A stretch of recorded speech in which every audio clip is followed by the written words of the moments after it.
우리 오늘은 창세기 9장 1절에서부터 18절 말씀인데요. 여기 이제 요 말씀의 내용을 보게 되면 그 방주에서 이제 노아의 가족들 셈과 함과 야벳의 가족, 이제 야벳이 하는 이 가족들이 나왔는데요. 그때 이제 온 요 세 명 노아하고 그 다음에 셈, 함, 야벳이 이제 족속을 퍼뜨리는 거죠. 종족이 퍼뜨려져 가지고 세 아들로부터 사람들이 온 땅에 퍼지게 되었다. 그래서 이 종족이 퍼지기까지는 상당한 시간이 걸리겠죠. 이게 이제 여기 8사람이 이제 수많은 종족으로 퍼지기까지는 뭐 굉장히 많은 시간이 걸린다고 우리는 볼 수 있다. 그래서 하나님이 복을 주시면서 생육하고 번성하라, 땅에 충만하라 이렇게 말씀을 하셨거든요. 이제 그러면서 온 땅이 퍼졌다고 이야기를 하고, 그러면서 하나의 이야기가 여기서 나타나는데, 그 이야기가 어떤 이야기인가 하면은 성경을 이제 구절은 읽지 아니하고 이야기를 말씀드리겠습니다. 이야기는 노아가 포도농사를 지어가지고 포도주를 먹고 취하였어요. 술에 취하여서 누웠는데 이제 벌거벗은 상태로 누워 가지고 있었다. 장막이니까 집안에 방에 이제 취해서 누워 가지고 있었는데, 이것을 누가 보았느냐 하면은 가나안의 아버지 함이라고 이야기를 합니다. 특별히 가나안이라는 것을 집어 가지고 가나안의 아버지 함 이렇게 말하는 거죠.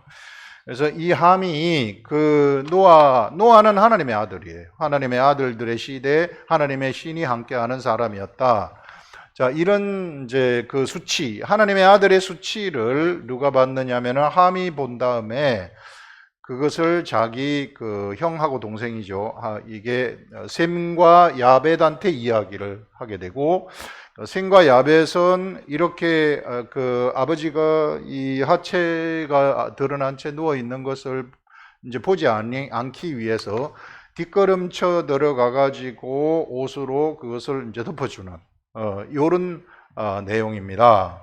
이제 이것을 보고 이제 노아가 술에서 깨어난 다음에 함의 행동하고 셈과 야벳의 행동을 알게 되었단 말입니다. 알게 되어 가지고 함의 아들 가나안을 저주를 하고, 그 다음에 셈과 야벳은 축복을 하는데 그 중에서 특히 셈을 축복하는 이런 내용이 이제 나오게 됩니다.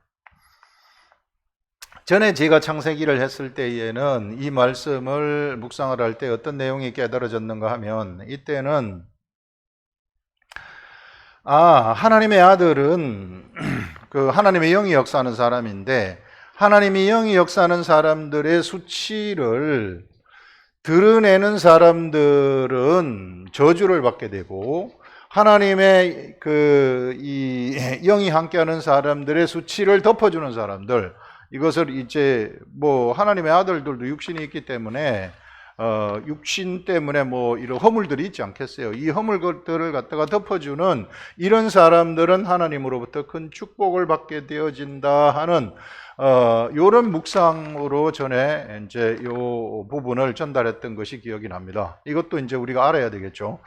그러면서 여러분들 이 시대에 수많은 사람들의 허물을 갖다가 덮어주기보다는 전부 다 드러내요. 이 허물을, 조금이라도 허물 있으면 그걸 드러내가지고 동네방네 소문을 다 내버립니다. 그런데 하나님의 사람들은 그렇게 하지 말라는 거예요. 덮어주라는 거예요. 사랑으로 덮어주라.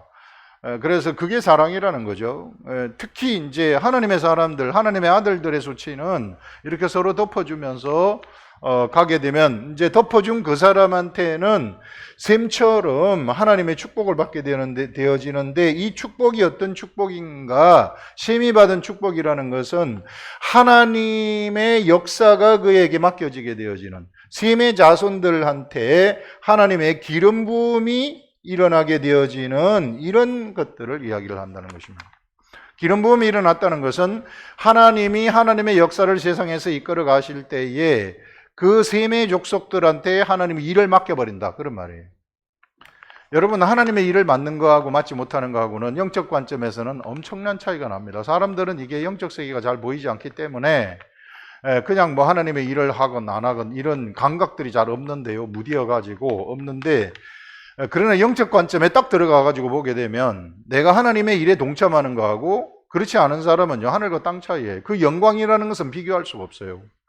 이게 사람들이 그 영광을 알면은 절대 이거는 포기할 수는 없고 누구한테 양보해서도 안 되는 것이 바로 그 하나님으로부터 기름 부음을 받아가지고 세상에서 하나님의 그 역사에 동참하는 것입니다. 우리는 그런 관점에서 성경을 쳐다보는 거예요. 이게 그런 관점에서 셈은 엄청난 축복을 받았고 함의 행동 때문에 함의 아들 가나안이 저주를 받았다. 이건 좀 이해가 좀 안 되는 거죠. 아버지 행동 때문에 왜 그 아들이 저주를 받는가? 그리고 함은 왜 이러한 행동을 했으며 셈은 왜 또 이런 그 덮어주는, 셈과 야벳은 덮어주는 그러한 행동을 했을까? 이것들을 우리가 가만히 생각을 해볼 때에 함이라는 사람한테는 이것을 드러내는 속성, 이게 이제 지금 사람이 그 네피림이 나오면서부터 뭐가 되었느냐 하면 서로 사람을 막 죽이니까 사람이 하나님의 영이 함께하는 그런 하나님의 아들들이 육신이 되었다고 얘기를 하지 않았습니까? 육신이 되면서 수명이 120세로 단축되어졌다 하는 말씀이 나옵니다.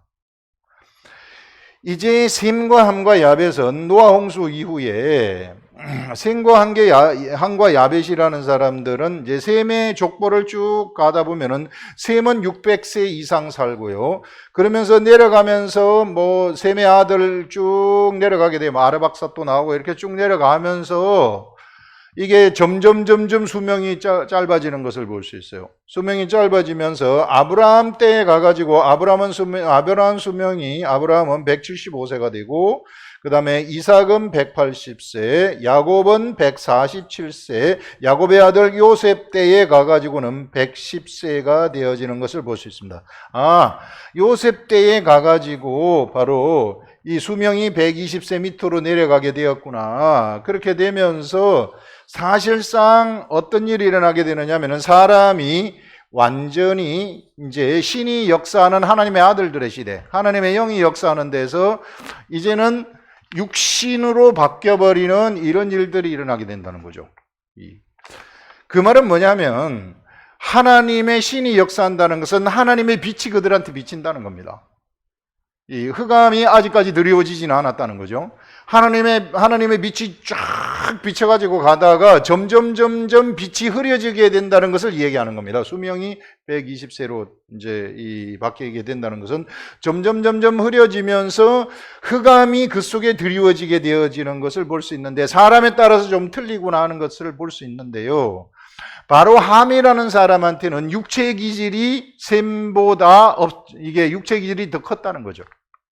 그 셈은 600세 이상 살고요. 그 다음에 이 덮어주는 행동, 하나님의 아들의 수치를 덮어주는 행동이 저절로 그렇게 나오게 됐다는 것은 그것은 그 사람한테 아직까지 하나님의 신의 역사가 남아있기 때문에 그런 행동이 저절로 나온 것이고 함이라는 사람은 육체의 기질들이 더 컸기 때문에 이게 물론 이 사람한테도 하나님의 영이 역사를 하지만 육체의 기질이 더 컸기 때문에 그 하나님의 아들의 수치를 갖다가 드러내버리는 이런 행동을 하게 된 것이죠. 그런 행동을 물려받은 자가 지극히 육체적인 것을 물려받은 자가 가나안이라고 볼 수 있고 바로 그래서 그 가나안이 저주를 받게 되어지는 함의 아들 가나안이 저주를 받게 되어지는 이런 일들이 일어났다. 자, 이제 제가 이 말씀을 묵상하면서 굉장히 좀 저한테는 좀 어려웠는데 이게 묵상을 하면서 계속 저도 이제 알려달라고 기도하는 거죠. 계속 성령님한테 이게 무슨 뜻입니까? 이게 전에는 축복과 저주, 뭐 허물을 덮어주고 허물을 이게 밖으로 드러내는 이런 것들을 통해 가지고 하나님이 저한테 말씀을 주셨는데 이번에는 어떤 말씀을 제가 전달을 해야 됩니까? 아무리 기도를 해도 안 좋은데 그 목요일 아침인가 그때 이렇게 이제 기도를 쭉 하고 있는데 그 덩어리에서 주사가 두 개가 이렇게 떡 나타나는 거예요. 그래서 깜짝 저도 이제 그런 방식으로 그게 뭐 환상인지 꿈은 아니었어요. 이게 그런 방식으로 말씀을 또 받는 거는, 생전 처음 있었던 일인데, 수없이 많은 말씀을 묵상을 통해서 받았지만, 그런 방식으로 받은 것은 처음인데, 바로 이 그 주삿바늘이 하나는 가짜고, 가짜 약이 들어가 있는 주삿바늘이고, 하나는 진짜 약이 들어가 있는 주삿바늘이에요. 그러면 도대체 가짜 약하고 진짜 약, 그러면 진짜 약 주사를 맞게 되면은 그 사람한테는 효과가 나타나는 것이고, 가짜 주사를 맞게 되면은 위안은 될 뿐이지 효과는 없는 거 아니에요, 이게. 그러면서 이 말씀하고 여기 있는 오늘 본문의 말씀하고 어떻게 관계가 되는 겁니까? 아무리 생각해도 생각이 나지 않아요. 그래서 계속해서 뭐 생각 안 나면은 그냥 계속해서 묻는 것밖에 없어요. 저는 성령님 알려주세요, 알려주세요. 그냥 물고 늘어집니다. 이게 자꾸 구하고 두드리고 계속해서 자꾸 구하고 두드리고 알려달라고 이렇게 성령님 이게 무슨 뜻이에요? 이게 목요일 아침에 그런 것을 봤는데 목요일 저녁 때도 안 알려주고 금요일 아침 때도 안 알려주다가 금요일 저녁 6시쯤 돼가지고 이게 무슨 말씀인지 이렇게 딱 이게 다가오면서 이게 알려주는 것이 앞으로의 시대라는 것. 이제 하나님의 아들들이 없어지는 시대 아닙니까? 지금 이제 육신의 사람들이 나타나는 시대거든요. 하나님의 아들들이 없어지는 시대에 육신의 사람들이 나타나는 이제 육신으로 바뀌어지는 시대. 하나님의 아들들이 없어진다는 것은 하나님의 영의 역사가 없어진다는 것이거든요. 원래 하나님의 아들들은 하나님의 신이 함께하는 사람들이에요. 노아 홍수 이전에 하나님의 신이 세세 계통으로 내려가는 셋, 에노스, 그 다음에 게난, 마할랄렐 이쪽으로 쭉 내려가는 거 있잖아요. 야렛, 에녹 이렇게 내려가는 그 계보들을 보게 되면 이 계보들은 전부 하나님의 영이 함께하는 사람들입니다. 하나님의 신이 함께하는 사람들. 그래서 하나님의 신이 함께하는 사람들이기 때문에 하나님의 뜻이 무엇인지를 알아요. 그 말은 뭔가 하면은 빛이 그들에게 아직까지 있다는 거죠. 영적인 빛이 있다는 겁니다. 그런데 이 사람들이 육신이 되면서 120세가 되잖아요. 지금 여기 셈의 계통으로 내려가는 그 셈의 족보를 보게 되면 수명이 이게 세대별로 내려가면서 짧아지는 것을 볼 수 있어요. 그래서 마지막으로 요셉 시대에 가가지고는 110세까지 돼버리는 겁니다. 완전한 육체가 돼버렸다는 얘기죠. 사람이 일찍 이제 죽는 것은. 그 말은 이제 흑암의 시대가 오기 시작한다는 것입니다. 하나님의 영이 역사하지 아니하는 사람들의 시대. 흑암의 시대, 완전히 영적인 흑암이 드리워지는 그 시대가 나타나는 것이 바로 아브라함 때에 가서 거의 말미가 되었고, 아브라함의 아들 이삭, 야곱의 아들 요셉 시대에 가가지고는 흑암의 시대가 완전히 깔려버리는 그러한 시대가 되어버렸다는 거죠.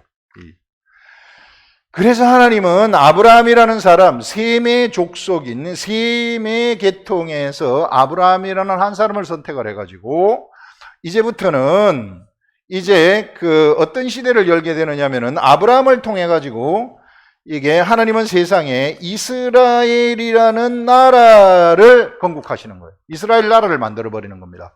이 이스라엘 나라는 육적으로 보이는 하나님의 나라인데 하나님의 나라의 육적인 모형이 되는 거죠. 진짜 하나님의 나라는 영의 나라거든요. 영의 나라인데 이스라엘 나라, 육적인 이스라엘 나라는 하나님의 나라이면서 육적인 하나님의 나라, 그걸 이제 모형이라고 이야기를 하는 것입니다. 그래서 이스라엘 나라를 만드신 다음에 이제 보세요. 여기 그 육신으로 가득 찬 세상이 펼쳐지게 돼요. 여기 육체로 가득 찬 이제 육의 사람들, 하나님의 영이 역사하는 사람들이 없어요. 하나도 빛이 없다는 것입니다. 완전한 흑암 속에 사람들이 갇혀버리게 된다는 것이죠. 이게 흑암 속에 있는 가운데서 하나님이 아브라함이라는 한 사람을 선택을 해가지고 이 아브라함을 통해서 이스라엘 나라를 만드시는 거예요. 애굽으로 집어넣었다가 애굽에서 430년 동안 250만의 인구로 불어나게 되죠. 이제 그런 사람들한테 하나님이 이제 어떻게 이제 완전한 흑암 속에 있는 그 사람들한테 하나님이 빛을 비춰주시는데 어떤 빛을 비춰주시느냐 하면은 율법이라는 빛을 비춰주시는 것입니다. 하나님으로부터 나오는 율법, 기록된 말씀이죠. 기록된 말씀이라는 것을 하나님이 이스라엘 백성들한테 딱 주는 거죠. 직접 손가락으로 쓰시는 거예요. 나 이외에 다른 신을 두지 말아라. 자, 사람한테 흑암이 깔리게 되니까 사람은 어떤 행태가 일어나게 되는가 하면 서로 전쟁을 하게 되는 거죠. 이제 사람의 기질이, 육신의 기질이 나오면서 사람을 죽이는 일이 일어나게 되고, 이제 온갖 인간의 그 추악한 모습들, 이런 것들이 마귀를 닮은 속성이 인간들한테 막 나타나기 시작하는 거예요. 이게 이제 하나님의 신의 역사가 점점 줄어들고, 흑암이 점점점 드리워지면서 사람의 육의 기질들이 막 나오기 시작하는데, 그 육의 기질의 제일 첫 번째 나오는 그 기질이 사람들한테 이게 자기를 보호해 줄 신을 갖다가 찾는 거예요, 속에서. 하나님의 신이 그들에게 이제 슬며시 없어져 버리니까 자기를 보호해 줄, 이제 전쟁이 일어나서 자기가 보호를 받아야 되니까 그래서 그 신을 만들어내는 겁니다. 그래서 하나님은 이스라엘 백성들한테 첫 번째 십계명 중에 첫 번째로 내 안에 나 이외에 네게 다른 신을 두지 말아라, 이렇게 십계명 첫 번째 계명을 주시는 것입니다. 왜? 사람들이 자꾸 다른 신을 이제 두기 때문에. 어디에다가? 그 사람 마음 안에. 그래서 우상숭배라는 것은요, 수많은 무리들이 공동체가 어디 가가지고 신상을 보고 절하고 그런 게 아닙니다. 이게 자기 속에 내가 그 스스로 만들어낸 신이 있다는 거예요. 이게 흑암이 드리워지면서부터 그 사람한테는 막연하게 자기가 그 속에서 신을 만들어낸다는 거죠. 그래서 나 이외에는, 하나님의 신 이외에는 다른 신을 두지 말라고 한 것이 네 안에 다른 신을 두지 말아라, 이렇게 하고, 그 다음에 이제 속에 신을 둘 뿐만 아니라 이제 사람들이 자꾸만 이제 형상을 사겨가지고 이게 우리 신이다, 이렇게 만들어버리는 거예요. 이게 우리 신이다. 그래서 이제 형상을 자꾸 새겨가지고 무슨 이게 송아지라든지 금송아지라든지 이런 걸 만들어가지고 한 것이 그걸 신이라고 하나님의 신이 어떻게 생겼나, 송아지처럼 생겼다, 그래가지고 막 새겨가지고 만들어내는 겁니다. 사람이 무지하기 때문에. 그래서 이제 두 번째 계명이 이제 뭔가를 새기지 말라는 거예요. 이게 무슨 형상이든지 너희들이 그 형상을 만들지 말아라. 이게 뭐 물고기의 형상, 무슨 형상 이런 걸 만들어 가지고 그걸 신이라고, 신의 형상을 만들지 말아라, 이렇게, 그게 두 번째 계명입니다. 세 번째 계명이라는 것은 이제 하나님의 이름이 이제 없어지는 시대가 돼버리는 거죠. 흑암이 드러나기 때문에. 그래서 하나님의 이름을 막 망령되이 막 일컫는 일들이 일어나니까 그거 하지 말아라. 너희들은 이 이스라엘 백성들을 그렇게 구속을 시켜버리는 것입니다. 안식일을 거룩히 지키라. 그 다음에 이게 이 부모를 공경하라. 도둑질하지 말라. 간음하지 말라. 네 이웃의 것을 탐하지 말아라. 그 다음에 이 이웃을 탐하지 말라. 그 이웃의 것을 가지지 말아라 하는 이런 것들, 이런 것들이 이제 사람들한테 나타났기 때문에 너희들은 그렇게 하지 말라는 거예요. 그러면서 이제 손가락으로 써가지고 직접 기록된 말씀을 주시면서 요 말씀을 새기면서 살아라, 이렇게 해가지고 기록된 말씀으로 이스라엘 백성들을 구속을 시켜버립니다. 육신이 된 사람들이 하나님을 만날 수 있는 유일한 방법으로 주신 것이 바로 기록된 말씀이라는 거예요. 이때부터 육신이 된 사람들이 하나님을 만나려면 반드시 기록된 말씀 앞으로 나와야 된다는 것이죠, 이제. 그래서 진짜와 가짜, 바로 혼탁한 세계, 흑암이 드리워진 세계에는요, 진짜와 가짜를 구분하기가 힘들어요. 그래서 이 덩어리의 주사기, 진짜 가짜 약을 집어넣은 주사기와 진짜 약을 집어넣은 주사기를 이렇게 알려주셨구나. 그래서 기록된 말씀이 그 속에 들어와가지고 그 말씀이 understanding, 이해가 되고, 그 말씀이 나를 움직여가게 되면, 그러면 그 사람한테는 그 삶의 효과가, 삶의 결과물들이, 이제 참 결과물들이 나타나게 되는 것이고, 기록된 말씀이 아닌 다른 방법, 무슨 동굴에서 기도를 하다가 환상을 봤다거나, 뭐 어디 가서 이제 이 벽을 보고 명상을 했을 때 무슨 뭐가 나타났다거나, 뭐 이런 것들, 그런 것들은 전부 다 가짜라는 겁니다. 그래서 바로 이런 기록된 말씀을 통해서 나오는 것이 진짜다 하는 것을 알려주는 거죠, 이게.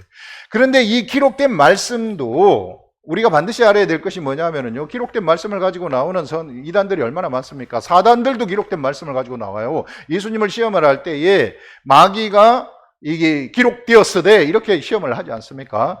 반드시 기록된 말씀은 물과 성령으로 거듭나야만이 이해가 되도록 되어 가지고 있어요. 이게 물과 성령으로 거듭나야만이. 그래서 물과 성령으로 거듭나기 전까지는 사실상 흑암이 드리워진 세계가 펼쳐지는 것입니다. 그래서 구약 시대에는 사실상 이게 하나님의 빛이 비친다 할지라도 그 빛은 그림자와 같은 빛이에요. 어두움의 빛입니다.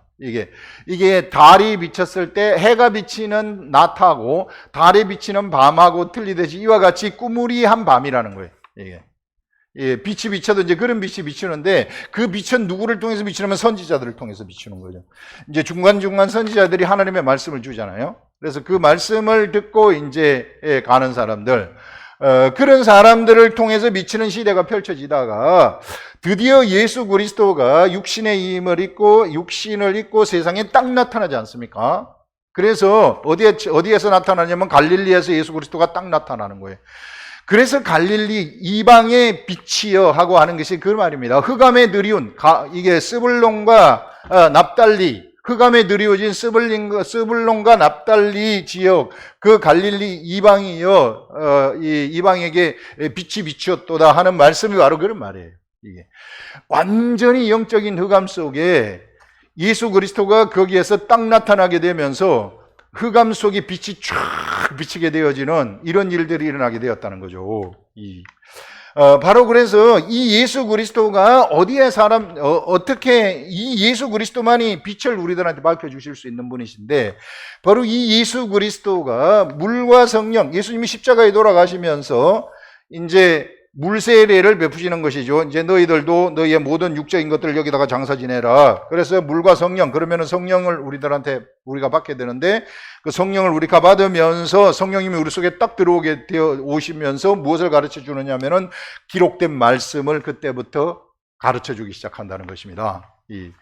그러면서 우리는 빛을 받게 되는 거죠. 이게 진짜 빛을 받게 되는 거죠. 그러면서 이제 우리는 빛의 세계 속으로 나가게 된다는 것입니다. 이것이 참 말씀이라는 거예요. 이 참 말씀이 우리들한테 들어오게 되면 이 말씀이 우리를 끌고 가게 되는데, 이 말씀을 끌고 가는 말씀을 우리가 뒤따라가게 되면 그러면은 삶의 결과물들이 쫙 나타나게 된다는 거예요. 이게 진짜 성령의 열매들이 그때 쫙 나한테서 사랑과 희락과 화평과 하는 이런 것들이 나타나게 되어진다. 육신이 된 사람들한테 어떻게 사랑이 나타나고 어떻게 희락이 나타나고 어떻게 그 화평이 나타나게 되겠습니까? 그런데 육신이 된 사람들이 예수 그리스도 앞으로 나오게 되면 사랑과 희락과 화평의 열매들이 맺혀지기 시작한다는 것이죠. 이것이 진짜 약이라는 거예요. 그래서 기록된 말씀의 시대를 우리 하나님이 여시는 것입니다. 사람이 육신이 되면서 흑암이 드리워질 때에 하나님을 볼 수 있는 유일한 방법으로 말씀의 시대를 여시는 거예요. 말씀의 시대를 여시는 그것이 바로 이스라엘 민족을 통해 가지고 여시는 것이고, 그것이 모세 때에 하나님의 율법을 통해서 일단 나오시고, 그 다음에 선지자들을 통해 가지고 선지서를 주시고 역사서를 주시고, 그런 다음에 예수 그리스도를 통해 가지고 이게 예수 그리스도가 이제 말씀하시는 하늘나라의 천국의 복음을 사람들한테 전파를 하면서 구약 성경도 복음화 시켜버리잖아요. 이게 그러면서 성령님이 그 속에 들어와 가지고 성령님이 밝히 모든 것들을 다 알려주는 완전한 빛의 세계 속에서 우리 하나님을 만날 수 있는 시대를 열어버린 것입니다, 사람들이. 그래서 여러분, 우리가 이 시대에는 기록된 말씀의 시대라는 것을 절대로 잊어버리면 안 되고, 이 기록된 말씀이 얼마나 소중한 것인지 몰라요. 그래서 기록된 말씀을 성령님한테 계속해서 물으면서 이게 무슨 뜻이에요? 이게 무슨 뜻이에요? 좀 알려주세요. 알려주세요. 찾고 구하고 두드리라. 그러면은 찾으면 찾는 자가 찾고 구하는 자에게는 열리고 두드리는 자에게 열리고 구하는 자가 얻을 것이라고 하는 것이 그 말입니다. 하나님의 말씀은 이와 같이 가만히 있는 사람들한테 오는 게 아니고 길을 쓰고 달라고 요청하는 그런 사람들한테 하나님의 말씀이 오게 된다 하는 것들을 우리가 똑바로 아시고, 이 시대에는 바로 이런 시대이다. 하나님이 그런 세계를 열어버리셨다는 것입니다. 이것들을 얘기하는 거예요. 그래서 이게 참 시대를 이렇게 쫙 내려가면서 이제 그 하나님의 영이 역사하지 않는 그러한 시대, 육신이 되는 시대에는 어떻게 사람들이 하나님을 만날 수 있을까 했는데, 하나님은 바로 아브라함이라는 사람을 통해 가지고 기록된 말씀의 세계를 열으셨구나. 그래가지고 그 말씀을 통해서 너희들이 나를 봐라. 이제는 그래서 하나님은 말씀 가운데 역사하시는 분이십니다. 그래서 여러분들이 하나님을 감지하고 하나님을 느끼려고 그러면 말씀을 언더스탠딩을 해야 돼요. 이게 말씀을 이해하지 못한다, 언더스탠딩하지 못한다, 하나님 느끼지 못합니다. 이 시대에는 반드시 하나님은 누구를 통해서 표출이 되느냐 하면 이게 하나님을 표출시키는 존재가 육체를 가진 사람이라는 매개체예요. 하나님은 반드시 사람이라는 이 매개체를 통해 가지고 하나님을 표출시키십니다. 어느 날 갑자기 무슨 하나님의 형상이 딱 나타나 가지고 내가 하나님이다 이러지 않아요. 하나님은 언제나 사람, 언제나 그 속에 성령님이 들어간 성령의 기름 부음을 받은 사람을 통해서 하나님이 나타나요. 그래서 우리 바로 하나님의 사람들, 하나님의 아들들. 그래서 이제 하나님의 영이 역사하는 시대가 여기 노아 홍수 이후에 쭉 이제 육신이 되면서 없어졌다가 예수 그리스도가 십자가에 돌아가시면서 또다시 하나님의 영이 역사하는 사람들이 나타나게 되는데, 이때는 하나님의 영에 의해서 직접 태어난 사람들, 성령에 의해서 태어난 사람들, 이게 바로 이 시대에 물과 성령에 의해서 거듭난 그리스도인들을 얘기하는 것입니다. 예수 그리스도의 하나님의 아들들, 새로운 하나님의 아들들의 시대가 펼쳐지는 거죠. 그래서 우리들한테 하나님의 영이 역사하는 거예요. 하나님의 영이 왜 역사하시는가? 기록된 말씀을 깨닫게 해주기 위해서, 예수 그리스도를 알도록 하기 위해서, 우리 속에서 성령님이 직접 예수 그리스도를 가르쳐 주시는 것이죠. 이게 성령님이 들어오셔가지고, 우리 속에 들어오셔가지고. 그래서 이제 그 말씀을 우리가 알게 되면 믿음이 우리들한테 생기게 되는데, 이 믿음을 따라서 행동을 내가 딱 하게 되면 그 행동한 것에 대한 하나님이, 그 믿음의 행동을 따라서 하나님이 나를 통해서 밖으로 확 표출이 되는 거예요. 완전히 이게 하나님이 세상에 이 시대에 밖으로 표출되는 방식입니다. 이런 것들을 우리가 좀 똑바로 알아야 돼요. 그래서 생각의 세계가 얼마나 중요한지 몰라요. 하나님 말씀을 계속해서 보면서 묵상하면서 이거 30분, 40분, 50분씩 읽으라 그랬잖아요. 이거 읽고 있다 보면은 이제 돌아다닐 때도 하나님의 말씀이 생각이 나고 이럽니다. 이렇게 되면은 그 생각이, 이 말씀의 뜻이 딱 깨달아지는 생각이 떠오른단 말이에요. 그러면은 믿음도 같이 오게 되는 거예요. 그럼 이거 하면 되겠다 하는 생각이 딱 들어옵니다. 그러면 진짜 행동을 하면 돼버린다는 겁니다. 이런 엄청난 세계가 나타나는 거죠. 이게 예수 그리스도가 십자가에 돌아가시는 대가를 치르면서 이런 위대한 세계를 열어버렸다는 겁니다. 그래서 기록된 말씀을 갖다가 계속 갖고 다니면서 내가 그걸 깨닫기만 하면 하나님은 나를 통해서 밖으로 표출되어지는, 그래서 우리라는 사람, 이 하나님의 아들들은 바로 하나님을 세상 밖으로 표출시키는 존재들이다. 이 시대에 이게 하나님의 아들들은 바로 이게 하나님의 형상을 가지고 있는 존재들로서, 이런 자들은 믿음의 행동을 하게 되면 하나님의 밖으로 그를 통해서 나가게 되고 그를 통해서 나가게 되어지는 이런 역사. 누구든지 예수 그리스도를 믿는 자들은, 하나님의 아들들은 이와 같이 하나님을 표출시킬 수 있는 그러한 존재들이라는 것입니다. 그래서 너희들이 계자시만한 믿음만 있으면 이 산을 들어서 저쪽으로 옮기라 하면 그렇게 돼버린다는 거. 산이 옮겨지는 역사, 그건 하나님의 역사 아니에요. 하나님이 나타난 거 아닙니까? 이런 것들. 하나님은 그런 방식으로 나타나신다는 거예요, 이 시대에. 우리의 말씀을 통해 가지고, 우리 입술을 통해 가지고 하나님이 나타나게 되고, 또 우리가 기도하면 그 말씀을 따라가는 사람들이 기도해 가지고 기도를 통해서 이루어지는, 이것을 통해서 하나님이 나타나는 것이고요. 이런 방식으로 이 시대에는 하나님이 나타나신다 하는 것들을 알려줘요. 그래서 우리를 통해 가지고 하나님이 막 표출이 되고 나타나게 되면 우리 육체가 산제물이 되어 가지고 하나님한테 완전히 바쳐진 산제물이 되어서 거룩하게 되어버리는 겁니다. 육체까지도 거룩하게 되어버리는 거예요. 육체까지도 거룩하게 되기 때문에 내가 옷을 입고 있으면 옷에도 막 거룩함이 묻어가지고, 사도 바울 같은 사람들은 손수건이나 앞치마를 갖다가 병든지한테 대면은 그 병이 신령함이 묻어가지고 그냥 다 떠나가 버리잖아요. 이런 엄청난 그 신령함의 역사가 바로 나타나게 된다. 그것이 어디로부터 출발되느냐 하면은 기록된 말씀으로부터 출발된다는 것입니다. 기록된 말씀을 성령님이 깨닫게 해주시면 생각이 나한테서 떠오르게 돼요. 그 생각을 잡으시라는 거예요. 그 뱃속에서부터, 저 깊숙한 곳에서부터 떠오르는 하나님이 주시는 생각. 마귀 귀신도 우리한테 생각을 줘요. 야, 죽으라. 옥상에 올라가서 뛰내리라. 이런 것들도 귀신이 주는 생각이거든요. 그 생각에 사로잡혀면은 그걸 견디다 못 견디면 뛰내려가지고 죽는 겁니다. 우울증 환자가 다 그런 것들이에요. 근데 하나님의 생각도 마찬가지로 생각으로 오시는데 속에서부터 참 생각이 떠올라가지고 이 거짓된 생각을 다 잡아먹어버리는 거예요. 사망의 생각을 다 잡아먹어버려요. 그게 믿음이에요. 질병의 생각, 나 이거 죽으면 어떡하지? 근심연여 이런 것들을 다 잡아먹어버리는 겁니다. 믿음의 생각이. 생각이. 그러면은 승리하고 이겨버리는 거죠. 그러면 내 속에 있던 그런 질병까지도 이거 생명이 그 질병을 잡아먹어버리기 때문에 그 질병이 그때부터 내게서 떠나가 버리고 없어져 버리는 이런 일들이 일어나게 된다는 거죠.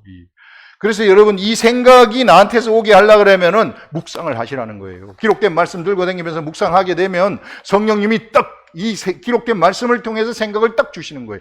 그때 나타난 그 생각이 바로 하나님입니다. 하나님은 그렇게 나타나는 거예요. 그때 난 생각이 그것이 바로 하나님이 나한테서 밖으로 나타나는 것이고 그 하나님이 나한테 믿음을 주시는 이런 일들이 일어나게 된다 하는 것들을 알려주고 있어요. 그래서 여러분, 우리가 정말 이 위대한 세계, 이 하나님의 세계는 말씀의 세계라는 것을 잊어버리지 마시고 이 말씀의 세계 속에 들어와서 정말 하나님이 나라는 매개체를 통해서 어떻게 밖으로 나가는가 이런 것을 분별할 줄 아시라는 것이죠. 여러분들 USB 있지 않습니까? 근데 USB 이것만 가지면 USB 속에 있는 것이 무엇인지 볼 수 있어요? 못 보죠.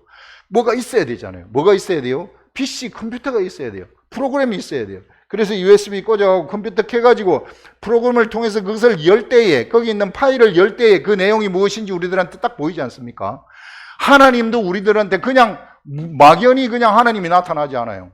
하나님은 말씀으로 존재하시는 분이신데 이 말씀으로 존재하시는 이 USB 속에 있는 그런 내용물처럼 말씀으로 존재하시는데 이 말씀이 누구를 통해서 나타나느냐 하면 바로 하나님의 사람들, 예수 그리스도의 사람들, 하나님의 아들들을 통해 가지고 이 사람이 그 말씀을 이해를 하게 되면 이해한 생각이 그 속에 들어와서 그 생각이 바로 하나님이 되어가지고 내가 믿음으로 행동을 할 때 그 생각을 따라갈 때 하나님의 밖으로 확 표출되어지는 나타나는 이런 일들이 이런 방식으로 이 시대에 하나님은 나타나시는 것입니다. 이게 이렇게 우리가 정말 이 영적 분별력 똑바로 우리가 이 하나님의 현현하는 하나님의 밖으로 표출되는 이 방법을 아시라 하는 것들을 오늘 이 말씀을 통해서 전달을 하게 됩니다.